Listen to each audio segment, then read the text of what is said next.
Nah, kenapa? Nah, yang aku dari tadi, kok kakak dari tadi ngejarnya bahasa Inggris, tapi kenapa? Kalau mau bandel aja sekalian. Kalau mau pintar, kalau mau baik ya baik aja sekalian.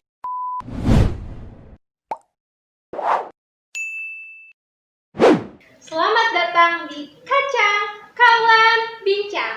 Nah, Kawan Bincang ini salah satu program dari Himpunan Mahasiswa Administrasi Pendidikan STKIP Muhammadiyah Bogor. Di episode pertama ini, Kawan Bincang akan membicarakan PTN versus PTS. Nah, kita kedatangan tamu spesial yang bernama Rofahiatul Aisy. Beliau salah satu mahasiswa aktif di program studi administrasi pendidikan, juga termasuk demis di Himpunan Mahasiswa Administrasi Pendidikan. Yuk langsung aja kita ngobrol sama Kak Ais. Hai Nadia. Apa kabar nih hari ini Kak? Alhamdulillah baik. Kalau nggak baik gak datang. Oke. Sekarang nih sibuknya lagi apa nih Kak? Sibuknya skripsian, rebahan, ngedrakor, main kalau ada yang ngajak main. Oke, skripsian, drakornya lagi nonton apa? Aku lagi nonton Pangyo Couple. Aku belum nonton. Oke, nanti kita bahas sendiri ya. Iya. Oke Kak, kalau boleh tahu kakak itu salah satu pejuang PTN nggak sih dulunya? Pejuang banget. Kalau boleh diceritakan gimana nih lika-liku perjalanannya tes ini tes itu akhirnya masuk di PTS? Pertama awalnya jadi pejuang PTN itu karena dulu aku sekolah pondok pesantren, tapi aku langganan majalah Gadis ke tukang koran yang yang setiap hari datang ke pondok. Dari situ banyak banget ngeliat review PTN, kegiatan-kegiatan PTN yang diliput di majalah Gadis. Terus ketemu sama teman-teman juga yang jadi pejuang PTN. Dan pejuang PTN-nya bukan pejuang PTN yang asal PTN waktu itu. Yang favorit ya? Iya, karena kan yang diliput majalah Gadis ya UI, ya apalagi UNJ, ya yang ada di Jakarta lah, di ibu kota yang paling sering. Oh iya. Gitu. Dari situ awal dari pejuang PTN, terus berlanjut ke nyari info jadwal ujian PTN, mandiri, SBM, terus SNM ya yang pakai nilai rapot, terus SPAN PTKIN yang khusus UIN, dan lain-lain. Pokoknya pejuang PTN banget deh, sampai bikin kalender sendiri.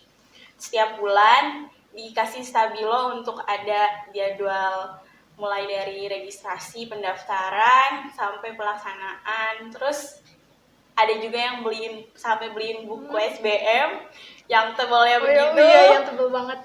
Tapi nggak ngerti apa. Tapi kalau boleh tahu, dulu tuh yang paling dipengen tuh masuk PTN mana sih Kak? Karena ngerasa di pesantren dan pengen pulang, akhirnya maunya sekitaran Jabodetabek. Yang kalau di Jabodetabek ya adanya IPB, UI, UNJ, apalagi ya? UIN ya, di Jakarta. Itulah yang paling kelihatan. Tapi yang paling banget dipengenin waktu itu UI. Sombong banget. Itu paling keren sih. Aku juga pernah. Kayaknya UI itu masuk wishlist semua orang deh. Iya, betul. Tapi kalau dari program studinya, nih kakak itu termasuk mengejar PTN-nya atau mengejar program studinya? Kan ada nih orang tuh yang penting masuk PTN, terserah deh jurusannya apa. Tapi kakak tuh termasuk ke dalam yang mana? Kalau aku ngejar itu program studi. Waktu itu pengen banget jadi translator bahasa Inggris.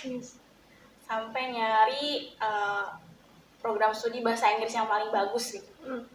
Sampai lihat-lihat passing grade ujiannya, terus buku SBM yang paling sering dikerjain itu bahasa Inggrisnya. Padahal yang dinilai soal TPA-nya, tes potensi akademik. Bukan soal bahasa Inggrisnya atau sosumnya atau sainteknya, tapi TPA-nya. Tapi sayangnya di TPA yang justru rendah gitu. Tapi di situ yang mengharuskan, yang menjadikan kakak tuh masuk PTS itu keinginan sendiri atau ya udahlah disuruh orang tua nih, kamu masuk PTS aja kalau udah kayak gini gitu. Jadi gimana? Salah satunya itu. Terus faktor keduanya ya karena ngerasa kalau nggak kuliah mau ngapain sih, nunda setahun ya bakal males gitu, namanya belajar kalau ditunda ya males gitu. Terus syarat dari orang tua tuh nggak boleh keluar dari Jabodetabek, enggak deh, nggak boleh keluar dari Bogor. Ya kalau di Bogor kan berarti mana ya? IPB. IPB udah dong. Iya. Udah nggak lulus pasti. Terus karena bukan anak IPA juga. Padahal ternyata di IPB juga banyak kok sosum. Bisa. Cuman emang dasarnya aja nggak niat ke IPB, jadi nggak nyari tahu. Terus udah IPB, Juanda. Terus UIK, Pakuan. Itu yang paling ngehits. Terus sisanya Nusa Bangsa, sekolah tinggi lain-lainnya deh, tapi itu emang jarang terdengar. Sampai STKIP juga gak kedengeran kok. Ais juga nggak tahu karena biasa mainnya ke daerah kota, jadi nggak tahu kalau ternyata ada nih STKIP Muhammadiyah Bogor gitu. Waktu itu disuruh di situ karena ada bahasa Inggris, karena waktu itu masih pengen banget pokoknya mau bahasa Inggris. Nah, kenapa? Nah, yang aku dari tadi, kok kakak dari tadi ngejarnya bahasa Inggris, tapi kenapa tiba-tiba sekarang ada di program studi administrasi pendidikan? Gimana lagi tuh ceritanya? Pasti ada ceritanya lagi. Karena udah bosen. Karena udah bosen ngejar bahasa Inggris. Terus ditambah rasanya namanya belajar bahasa Inggris masih bisa dikejar kok. Pasti ada mata kuliah bahasa Inggris. Terus kursus-kursus bahasa Inggris juga banyak. Film juga kita nonton film barat juga kan. Ya secara nggak langsung kita belajar. Terus dengerin musik kita juga banyaknya musik barat kan. Ya secara nggak langsung kita belajar sih. Jadi akhirnya ya udah ambil pilihan baru, administrasi pendidikan. Kebetulan emang suka nih yang manajerial kayak gini, makanya di Hima ya pernah ikut. Dan organisasi lain juga pernah ikut. Oke, kalau kayak gitu tapi kan sekarang udah mau akhiran nih ya skripsi, di tengah-tengah nih Kak, di tengah-tengah pernah nggak sih nyesel kayak coba aja dulu masuk PTN, nggak di sini, pernah nggak sih kayak gitu? Kalau rasa kayak gitu kayak sekarang nggak sih. Kalau sekarang justru bersyukur. Tapi di awal-awal kuliah sempet mikir kayak gitu, karena ngerasa ketemu teman-teman yang nggak sama gitu cara pandangnya. Padahal ya kita di situ tuh awal-awal belajar banget ya, kita semua masih kayak anak sekolahan banget deh, baru lulus yang dikit-dikit jadi gini ya gitu. Tapi kan ternyata kuliah nggak gitu. Masa mau nyesel terus kalaupun mau kuliah ikut PTN lagi ya belum tentu juga keterima lagi ya. Jadi kayak sayang loh kita ngebuang-buang waktu aja ya gak sih kayak gitu. Rasa sih kayak gitu. Tapi itu awal-awal banget sih. Kalau sekarang alhamdulillah enggak. Jadi apa tuh yang membuat alhamdulillah enggaknya tuh apa? Yang apa pemicunya? Aku ikut organisasi. Oke. Terus waktu itu aku jadi ketemu sama teman-teman di luar kampus, di luar STKIP aja. Jadi ketemu anak UIN, anak IPB, Pakuan, Juanda, dan lain-lain gitu. Dan ternyata sama aja gitu. Sama aja kok, selama kita berusaha gitu. Kita bisa selevel sama mereka. Iya betul. Kalau tugas dan kalau misalnya sistem perkuliahannya ya pasti beda dong. Tapi untuk pengembangan dirinya kita bisa kok. Karena kan di kuliah kita nggak cuma belajar yang kayak anak sekolah aja nih, yang pokoknya kamu nilai di atas KKM selesai. Iya beda banget. Kayaknya kalau kuliah kayak gitu doang agak sayang gitu.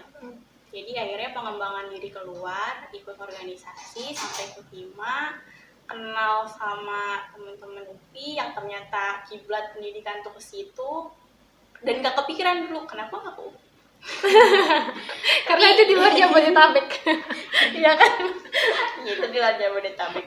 Karena emang Bandung itu salah satu lokasi yang di blacklist sama keluarga. Bandung, Jogja.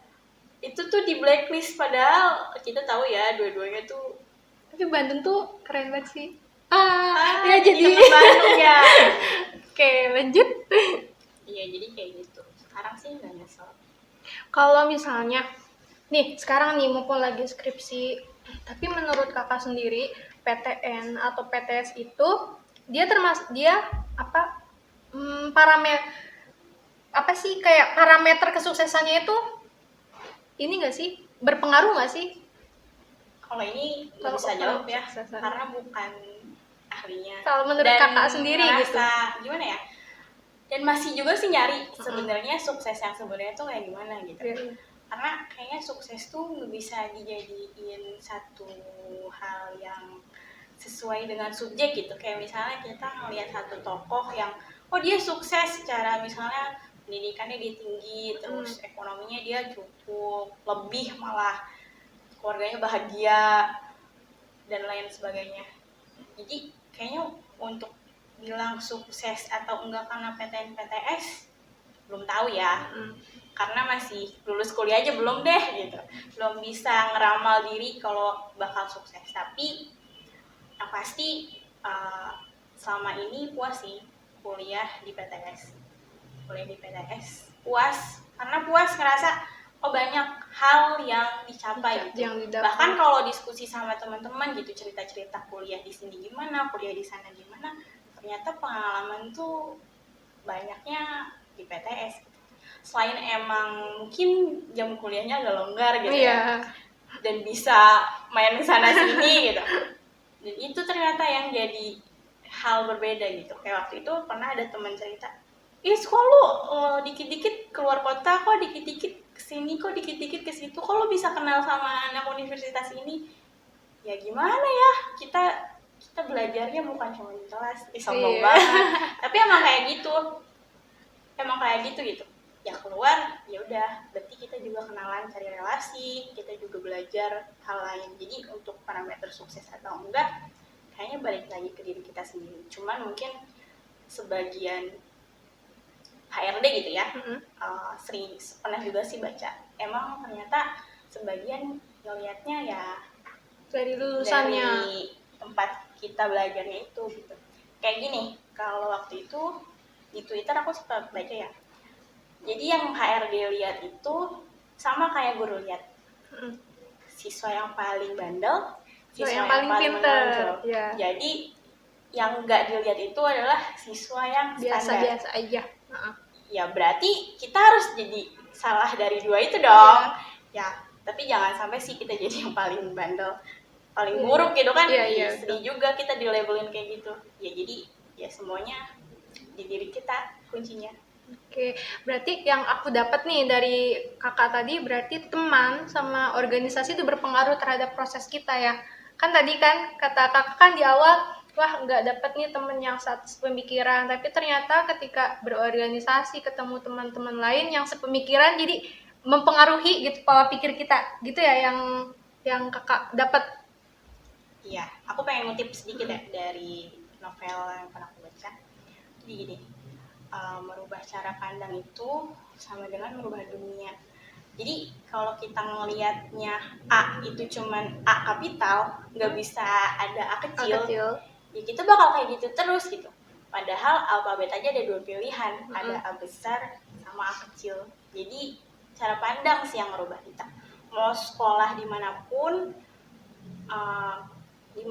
gitu ya, PTN, PTS, Politeknik, kedinasan, sekolah tinggi, institut, ya kalau kitanya pola pikirnya kolot, ya tetap aja nggak bisa berkembang, nggak global gitu ya, gitu-gitu aja.